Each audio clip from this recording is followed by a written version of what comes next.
முன்னாடி நின்னு செய்றீங்க. பட் இந்த மாதிரியான தகவல் ஏன் உங்க சைடுல இருந்து வெளிய வர மாட்டேங்குது? உங்கள பத்தி தவறான தகவல் மட்டும் முன்னாடி வெளியில வரட்டும் வருது. bro, அது வரட்டும். அப்படியே வரட்டும். தவறா வரட்டும். தப்பு கிடையாது. நெத்து பாலா, உனக்கு என்ன கிரிக்கெட் ஃபங்க்ஷன் நான் வரணும் ஊருக்கு. அவ்வளவுதான் நான் போடுறேன். ஏதோ வந்து ஏதாவது ஒரு செல்லு தூக்கி நான் ஒன்றும் பண்ணாத பாலா. இல்லண்ணே உனக்கு தாம்பரத்துக்கு நான் வரேன். இல்லண்ணே அது ஒரு வாரமா கேட்டது இல்ல. நான் வரேன். அவ்வளவு ஆஃப் பண்ணு. இல்லண்ணே வானா சொல்றதுக்கு உண்மை நீ என்ன நான் கேட்டேன்னு எல்லாத்தையும் உங்களுக்கு முன்னாடியே சொல்லிட்டேன். எலெக்ஷன் டைம்ல மாட்டி கரெக்டா விடாத. தண்ணி டைம் வருது. ஏன்னா ஏற்கனவே மண்டேலா ஒரு ஓட்டு வந்து என்ன வேலையை செய்யும்ன்றத மண்டேலால சிறப்பா செஞ்சு காமிச்சீங்க. இப்போ அதே எலெக்ஷன் நிஜமா கரண்ட்ல வரப்போகுது. இந்த டைம்ல தண்ணி எடுத்துட்டு வந்திருக்கீங்க. இதுல ட்ரைலர்லயே பாத்தீங்கன்னா மனு எழுதி போடலாமாடான்னு கேட்கும்போது டக்குன்னு ஒரு வார்த்தை சொல்றீங்க, வடம் அடிக்கிறதுக்கா அப்படின்னு. டைரக்டரோட பஞ்ச். நீ டைரக்டர். ஓகே. டைரக்டர் அந்த டீமோட கேளுங்க. டீம் கிட்ட கேளுங்க. அது அவங்க சொல்லுவாங்க. நானா எழுதுனேன். இல்ல நான் கலைவானதுக்கு அப்புறம் அவர் தான் பாட்டுல சிரிப்புல எல்லாத்தையும் மெசேஜ் சொல்லிட்டே வந்தாரு. அதுக்கப்புறம் சின்ன கலைவாணர் விவேக் சார் சொன்னாரு. அந்த இடத்துக்கு யோகி பாபு சார் வந்து கொண்டிருக்காரா? அது நீ சொல்லிதான் தெரியும் நான் வந்திருக்கேன் அந்த இடத்துக்கு. ரொம்ப நன்றிப்பா. இவ்வளவு பேர் கேட்கல இல்ல. நீ சொல்லி ஹாப்பி. செயின் எங்க இருந்து வாங்கினேன்? வாங்கிட்டு 3 பிரஸ் மீட் போய் ஏய் நெக்ஸ்ட் சுரேஷ் சங்கையா வந்து எனக்கு காக்காமட்டில இருந்து பழக்கம். அசிஸ்டன்ட் டைரக்டர் இருந்து பழக்கம் எனக்கு. ஓ இப்ப சொன்ன மாதிரி கடாயன் கருணை படம் வந்து சுரேஷ் சங்கையா முதல்ல எனக்கு தான் கதை சொன்னார் அந்த படத்தை. அப்போ நாம கொஞ்சம் பயந்தோம். ஏன்னா சரி நம்ம காமெடினா போயிட்டு இருக்கோம் அதில் அப்படின்னு. ஆனால் நல்ல கதை அப்படின்னு. அதில் ஒரு கேரக்டர் சொன்னாங்க, அதாவது பண்ணலாம். நான் அந்த டைமில் கூப்பிடும்போது என்னால் போக முடியாமல் போயிடுச்சு. சில இடங்கள் கமிட்மெண்ட்டில் அது ட்ராப் ஆனதுனால நான் அதில் நடிக்க முடியாதனால ஒருவேளை சுரேஷ் சங்கையா என்னை வச்சு ஹீரோவை பண்ணணும்னு முடிவு பண்ணது எனக்கு வந்து பெரிய பாக்கியம் நினைக்கிறேன். ரொம்ப லைவான டைரக்டர். நான் மணிகண்டன் சார் அப்பப்போ சொல்லுவார், காக்காமட்ட டைரக்டர் அப்பப்போ சொல்லுவார், அவன்கிட்ட நிறைய விஷயம் லைவாக நிறைய சொல்லுவான் அப்படின்னு.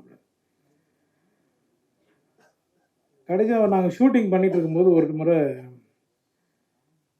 எல்லாம் இந்த ஆர்டிஸ்ட்டுங்க நிறைய ஆர்டிஸ்ட்டுங்க எல்லாரையும் வந்து உட்கார வச்சு டிராக்டர்லேருந்து தள்ளிட்டு இருக்கான். நான் சும்மா ஜென்ரலாக பேசிட்டு என்னப்பா பண்ணிட்டு இருக்கான்னு பார்த்தா டிராக்டர்லேருந்து எல்லாரும் கீழே வந்துட்டான்.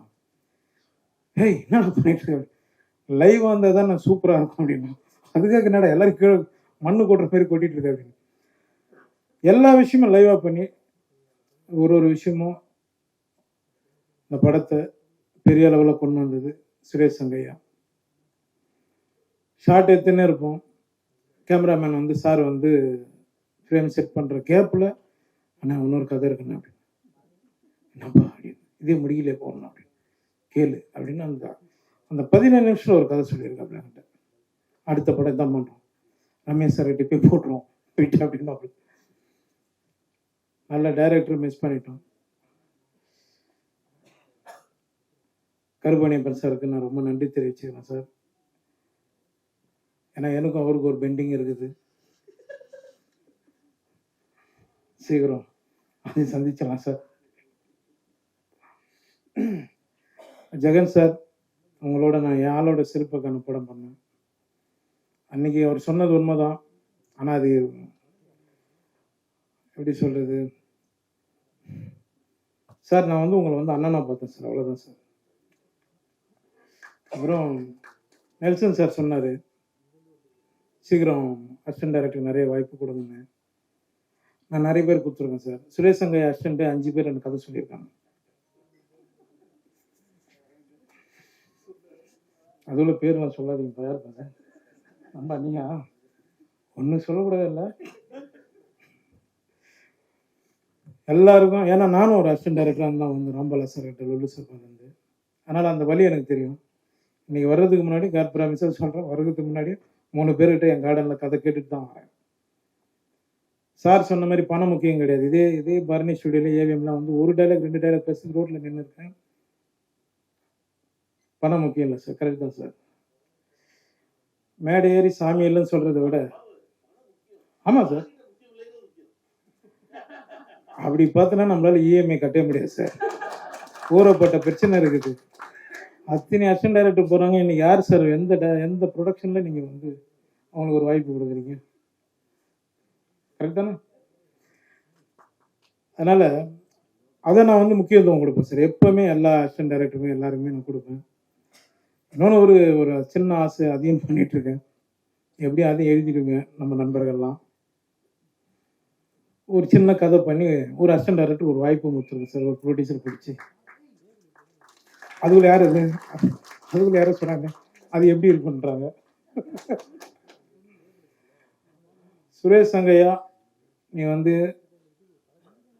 மறைந்தாலும் எங்களுக்குள்ளே இருந்துட்டு தான் இருக்க. நான் அந்த பாப்பா வடிவத்தில் பார்த்தேன், பேச பேச அந்த பாப்பா எழுதிட்டு இருக்கு. எனக்கு ஏதோ சுரேஷ் சங்கையா ஃபீல் பண்ணுற மாதிரி இருந்தது அது. அப்புறம் நான் வந்து கடைசியாக வந்து குழந்தை பிறந்ததுக்கப்புறம் தான் இதுவானாப்புல.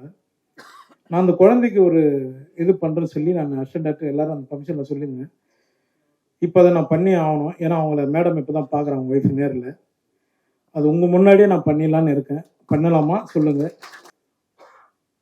வாங்க, யார் வேணாலும் வாங்க, நான் படம் பண்ணுறேன்.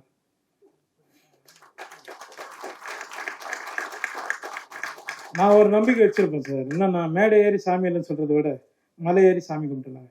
நான் வணங்குற முருகனை நம்பி இந்த படம் வெற்றி அடைய எல்லாரும் வேண்டிய. தேங்க்யூ. ஆனால் நிவாஸ் பிரசன்னாவும் யோகி பாபுவும் எல்லாவற்றையும் அவர்களுடைய வாழ்நாளில் அறிந்து கொள்ள முடியாது. என் வாழ்நாள் அறிஞ்சிக்கிறோம்ல, அதையும் எவனோ தெரிஞ்சிருக்கான், யாரோட நடத்தியிருக்கான், அவன் சொன்னதை தான் தெரிஞ்சுக்கிறோம் இல்லையா? சினிமாவில் எப்பொழுது என்ன செய்யக்கூடாது அப்படின்னா அட்வைஸ் மட்டும் பண்ணக்கூடாது. ஏன்னா யார் அட்வைஸையும் யாரும் கேட்க மாட்டாங்க. கேட்பாங்களா யாராவது? ஏன் சினிமாவில் கேட்க மாட்டாங்க? ஏன் கேட்க மாட்டாங்கன்னா ஏற்கனவே வீட்டில் சொல்ல கேட்காம தான் இங்கே வந்திருக்கோம் இல்லையா? சினிமாவுக்கு யாரெல்லாம் வந்தா, யாரெல்லாம் வீட்டில் சொல்றது கேட்கலையோ, யாரெல்லாம் வாத்தியார் சொல்ற கேட்கலையோ, ஆசிரியர் சொன்ன கேட்கலையோ, பள்ளிக்கூடத்தில் சொன்ன கேட்கலையோ, அவர்கள் எல்லாம் சினிமாக்கள் வந்திருக்கும். இங்கே வந்து எப்படி இன்னொருத்தர் சொல்ற கேட்போம்? கேட்க மாட்டோம். அதெல்லாம் எனக்கு தெரியுமோ. அப்போ இங்கே என்ன செய்யணும்? பகிர்ந்துக்கணும் எல்லாத்தையும். எனக்கு தெரிந்த ஒன்றை இன்னொருத்தருக்கு சொல்லணும், இன்னொரு தெரிஞ்ச ஒன்று எனக்கு சொல்லணும். நம்ம கவுண்டமணி இன்னைக்கு வரை ஏன் கொண்டாடுறோம் இல்லையா? ஏன் கொண்டாடுறோம் அப்படின்னா, கவுண்டமணி வி சேகர் அவர்களுக்கு 5 லட்சம் ரூபாய்க்கு சம்பளத்தில் படம் பண்ணுவார். படம் பண்ணும் பொழுது கூடவே வந்து ஒரு பெரிய ஹீரோடைய படம் கேட்பாங்க. கேட்கும்போது கவுண்டமணி எந்த கவலையும் இல்லாமல் 25 லட்ச ரூபா சம்பளம் சொல்லுவார். அந்த பெரிய கம்பெனி தவிச்சிரும். என்னடா அந்த வி சேகர் நம்ம ஸ்டுடியோவில் தான் இருக்கிறாரு, 40 நாள் டேட் வாங்கி கொடுத்துருக்காரு கவுண்டமணி, அதுக்கு 5 லட்ச ரூபா சம்பளம், நமக்கு 5 மடங்கு 25 லட்ச ரூபாயா 10 நாளைக்குன்னு கேட்டபோது கவுண்டமணி சொல்கிறேன், அவன் என்னை ஹீரோ வச்சிருப்பான், நீ எடுப்பிய? உன் படத்துல யாரோ ஹீரோ, நான் பக்கத்தில் நிற்பேன், அதனால உனக்கு 25 லட்ச ரூபா சம்பளம். அப்ப என்னை எடுத்து 40 நாள் எடுப்பான். நான் தான் எல்லா முக்கிய வசனத்தையும் பேசுவேன், நான் தான் என்னுடைய வாழ்க்கை மாறப்போகுது. அதுல என்னை எந்த படம் ஞாபகம் வச்சிருப்பாங்க? இந்த 5 லட்ச ரூபா படம் தான் ஞாபகம் வச்சிருப்பான். நீ சொல்ற ஹீரோ பக்கத்துல போய் நிக்கிற 25 லட்ச ரூபா படத்துல ஞாபகம் இருக்க போறதில்ல, அதனால உனக்கு ஃபைனு அப்படி பாரு கவுண்டமணி. அதை போல செய்து இன்றும் சினிமாவில் வெற்றிகரமா இருக்கிற இன்னொரு நபர் யாருன்னா இளையராஜா. இளையராஜா தனித்து, இளையராஜாவை தவிர்த்து தமிழ் சினிமா கிடையாதுன்ற காலகட்டம் ஒன்று உண்டு. வெறுமனை ஒரு பிளாக் அண்ட் ஒயிட்ல போட்டோ போட்டு ராகதேவனின் இசையில் போட்டா எல்லாரும் வந்து வாங்கிக்கிறோம் படத்தை. அவரு லேசா 92ல அந்த இடம் பறிபோகுது. அதை பத்தி அவர் கவலைப்படல, நடத்திக்கிட்டே இருக்காரு, படம் பண்ணிக்கிட்டே இருக்காரு, தொடர்ந்து நடக்குது. வெற்றி படம் கொடுக்குறாரு. மறுபடியும் அவதாரங்கிற படத்தை நான் பார்க்குறேன். 97-98 கமலால இளையராஜான்னு பேர் போட்டா அரங்கு அதிருது. இன்னைக்கும் இளையராஜான்னு பேர் போட்டா அரங்கு அதிருது. ஒரு மனிதர் எப்படி தன்னுடைய இடத்தை விட்டு விலகி நின்று 30 வருஷம் கழிச்சு கைதட்டு வாங்குறாரு அப்படின்னா, இளையராஜா ஒரு பொழுதும் பெருநிறுவனங்களுக்கு மட்டுமே படம் பண்ணல. எவரிடம் பணம் இல்லையோ அவருக்கு இளையராஜா படம் பண்ணிக்கிட்டே இருந்தார். இளையராஜா உச்சத்தில் இருக்கும் பொழுது வாங்குற சம்பளம் குருவிக்கரப்ப சண்முகத்துக்கு அந்த சம்பளம் கிடையாது. குருவிக்கரப்ப சண்முகம் படம் வந்தாரு, மாப்பிள்ளை மனசு பூ போலாம் படுக்கிறாரு. குருவிக்கரப்ப சண்முக படம் இல்லைன்னு தெரியும். பாண்டியராஜன் தேதி கொடுக்குறாரு. இளையராஜா சொல்றாரு அப்புறம் பார்த்துக்கலாம் படம்ங்கிறார். அன்னைக்கு இளையராஜா உச்ச சம்பளம் பெற்றுக் கொண்டிருந்த ஒருத்தர். அப்ப யாருக்கு வீட்டை கொள்ளையடிக்கணும், யார் வீட்டை வெள்ளையடிக்கணும்னு தெரிஞ்சிருக்கு அவருக்கு இல்லையா? நிவாஸ் பிரசன்னாவும் யோகி பாபுவும் இந்த அரங்கத்தில் இருக்கிற நடிகர்கள் எல்லோரும் சேர்த்து கொள்ள வேண்டிய செய்தி, இங்க சம்பளம் என்பது நிரந்தரம் அல்ல. உங்களை, நம்மளை, எல்லாரையும் சொல்லப்படுற மார்க்கெட்னு சொல்றதை போய் பிம்பம் இல்லாட்டினா கைவிட்டுருவாங்க. ஆனா யார் கைவிட மாட்டானா? யார் எளிய மனிதர்களோ, யார் எளிய இயக்குனர்களோ, யார் எளிய தயாரிப்பாளர்களோ அவர்கள் ஒரு பொழுதும் எவரையும் கைவிடுவதே இல்லை. அதனால நான் வா பார்த்துக்கலாமா. பாலைவனச்சோலைன்னு படம் வந்து 45 வருஷம் ஆச்சு. நான் ஒரு இடத்துல பேசும்போது அந்த படத்தினுடைய தயாரிப்பாளர் வடிவேல் அவர்களை பாராட்டி பேசுறேன். எழுதினேன் குமுகத்தில் ஒரு தடவை, வடிவேல் அவர்கள் இவ்வளவு சிறந்த ஒரு படம் பண்ணவர் அப்படின்னு. 2 நாள் கழிச்சு அந்த வடிவேலுடைய வயசு 82 என்னுடைய அலுவலகம் தேடி வந்துட்டாரு. எனக்கு ஆச்சரியமா இருந்துச்சு. பாலைவனச்சோலை படத்தினுடைய தயாரிப்பாளர் நம்ம அலுவலகத்துக்கு வந்துருவாரான்னு. அவர் சொன்னாரு, இல்ல தம்பி, இத்தனை வருஷம் கழிச்சு என்னை ஞாபகம் வச்சுன்னு ஒருத்தர் சொல்றீங்கல்ல, உங்களை நான் பார்த்து நன்றி சொல்லணும்ல, அதுக்காக வந்தேன்னு. நான் நினைச்சேன் அந்த படம் ஏன் வென்றது அப்படின்னா வடிவேலுடைய இந்த பணத்துக்காக தான் 40 வருஷத்துக்கு முன்னாடி இந்த பாலைவனச்சோலை வென்றது நான் நினைச்சேன். இப்ப தொடர்ச்சியாக நம்ம பெரிய படம் சின்ன படம் எல்லாமே இருக்கு. ஒரு ருசியில இருக்கும் பொழுது அது எல்லாவற்றுக்கும் அதற்கு தகுந்தாற் போல் செய்ய வேண்டியது. அதுதான் சரி. அப்படி யோகி பாபுவும் நடந்துக்கிறாரு, நிவாஸ் பிரசனமும் நடந்துக்கிறாரு என்று அவர்களோடு பணியாற்றிய எல்லோரும் சொல்வதற்குல்ல, அது மேலும் பாராட்டுக்குரியது. அது நான் சொல்ல முடியாது, ஏற்கனவே இருந்தவங்க ஆமா ஆமா அப்படின்னு ஒரு சொல்ற போது பெரும் பாராட்டுக்குரியது. இந்த விஷயங்கள் இப்படி இந்த படம் வருவதற்கு முன்னாடியே ஒரு ஓடிடி பிளாட்ஃபார்ம் பேர் போட்டு வர்றது தமிழ் சினிமாவில் அரிதினும் அரிதான காரியம். இன்னைக்கு யாரும் எதையும் வாங்குறது இல்லை இல்லையா? அப்படி ஜியோ ஹாட்ஸ்டார் வந்து இந்த படத்தை ஆதரிச்சு இந்த படத்தை வாங்கி ஒரு ஓடிடி பிளாட்ஃபார்ம் பேரோட ஒரு சின்ன படம் வருதுங்கிறது ரொம்ப நாள் கழிச்சு நடக்குது. இப்படி என்னன்னா ஓடிடியில் என்ன முடிவு பண்ணிட்டாங்க அப்படின்னா, நாங்கள் ஏமாறுவோம், ஆனால் பெருசாக தான் ஏமாறுவோம். நாங்கள் மொத்தமாக போய் ஒரு படத்தில் கதாநாயகன் படத்தில் 40 கோடி ரூபாய் இழக்க தயாராக இருப்போம். ஆனால் 4 கோடி ரூபாய்க்கு வாங்கி 1 கோடி ரூபாய் இழக்க தயாராக இருக்க மாட்டாங்க. நாங்கள் பெரிய படத்துல ஏமாறுவோம் அப்படின்னு முடிவு பண்ணியிருக்க வைக்க. அதனால நான் சொல்றது என்ன நினைப்பேன், ஒன்றும் பிரச்சனை இல்லை. நம்ம தேவர்மன் சிவாஜி மாதிரி என்ன நினைச்சுக்கிறோம்னா, இந்த சிஇஓ மாறிடுவாரு, அடுத்த ஒருத்தன் வருவான், அப்புறம் வருவான், மெதுவாக தான் வருவான், அவசரமா வரமாட்டான். எனக்கு என்னோட சௌரியம் என்னன்னா, நான் அரசியல் இருக்கேன்னு நினைக்கிறனால சினிமா பத்தி எது வேணாலும் பேசலாம், சினிமாவில் இருக்கேன்னு நினைக்கிறனால அரசியலை பத்தி எது வேணாலும் பேசலாம். அப்புறம் கொஞ்ச நாள் குழப்பமா என்ன சொல்லுவாங்க எல்லாரும், நீங்க எங்க இதெல்லாம் போய் பேசுறீங்க அப்படின்னா, கூட நான் வரும் பொழுது இங்க வந்து யார் இல்லை, அவங்க யாருமே இல்லை. 15 வருஷம் கழிச்சு இதுல அவர் சந்தோஷப்படுவார், இவர் சந்தோஷப்படுவார் பேசி நான் போறேன். இங்க நோக்கம் என்னன்னா, சிறந்த படங்கள் ஓடுவது. தாய்க்கிழவிக்கு வந்து பொம்பளை எல்லாம் கூட்டமா வர்றாங்கன்னு எல்லாம் சொல்லியிருக்காங்க. நான் சொன்னேன், எல்லா படத்துக்கும் கூட்டமா வர தயாரா தான் இருக்காங்க. நம்ம தான் வரவனை வந்து கையை பிடிச்சி கடிக்கிறவன் வரமாட்டேன். நான் சொல்றான், தியேட்டருக்குள்ள வர்ற 300 பேரும் 2 கையும் தட்டுறதுக்கு தான் கொண்டு வர்றான், தயாரா தான் இருக்கான். அவனை வச்ச கை மேசி தாங்கில இருந்து ஆண்ட்ரஸ்ல இருந்து அந்த கையை எடுக்க விடாம பாத்துக்கணும். அவனும் கொஞ்ச நேரம் பொறுமையா பாக்குறான், 10 நிமிஷம் உனக்கு ஒரு வாய்ப்பு இருக்குன்னு. 10 நிமிஷம் கழிச்சதுக்கு அப்புறம் நம்ம அவனை சோதிச்சோம்னா அவன் மெதுவா பையில இருக்க போன் எடுத்து பார்க்க ஆரம்பிக்கிறான். ஏன்னா அந்த திரையை விட இந்த திரை சுவாரஸ்யமா இருக்கு இல்லையா? எனக்கு வந்து விஜய் மேடமுடைய 10-15 வருஷம் ஆச்சு நினைக்கிறவங்க மதியான கூட்டம் இன்னும் சவனம்மா ஞாபகத்தில் இருக்கு. எனக்கு முதல்ல அப்படி ஒரு சிவனம்மாவை நான் பாரதிராஜா படத்திலே பார்க்கல. ஆனா பாரதிராஜா படம் தான் சிவனம்மாவுக்கு அடிப்படை. அங்கிருந்து கிளம்பி வந்து அப்ப அந்த படம் இன்னைக்கு எனக்கு மறக்கவே காரணம், நான் எந்த எண்ணத்தோடையும் போகல, சும்மா ஒரு படம் புது டைரக்டர் பார்க்க போவேன்னு போனது. அந்த சிவனம்மா எனக்கு 15 வருஷம் எனக்கு ஞாபகத்தில் இருக்காங்க.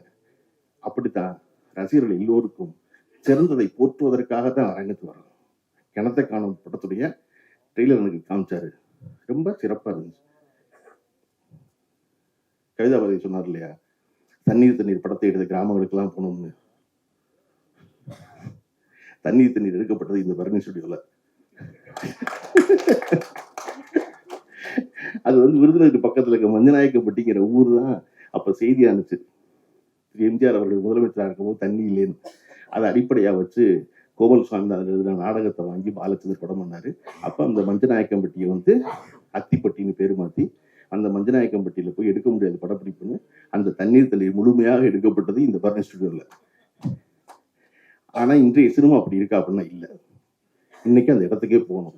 அதனாலதான் இந்த படத்தினுடைய இயக்குனர் வந்து ஒரு மச்சு வீடு இல்லாத வீடு போகணும்னு தேடி, தண்ணி இல்லாத கிராமம் போகணும்னு தேடி அந்த மெனக்கெட்டது இருக்கு இல்லையா, அதுதான் இந்த படத்தை பார்த்த எல்லோரையும் பாராட்ட வைக்கிறது. அதுக்கு வந்து உழைப்பு இருக்குல்ல, எது எப்பொழுதுமே உங்களுக்கு பலன் தராம போகாது அப்படின்னா உழைப்பு பலன் தராம போகவே போகாது. முயற்சி மெய்வருத்த கூலி தரும். எப்ப? தெய்வத்தால் ஆகாதுனாலும்.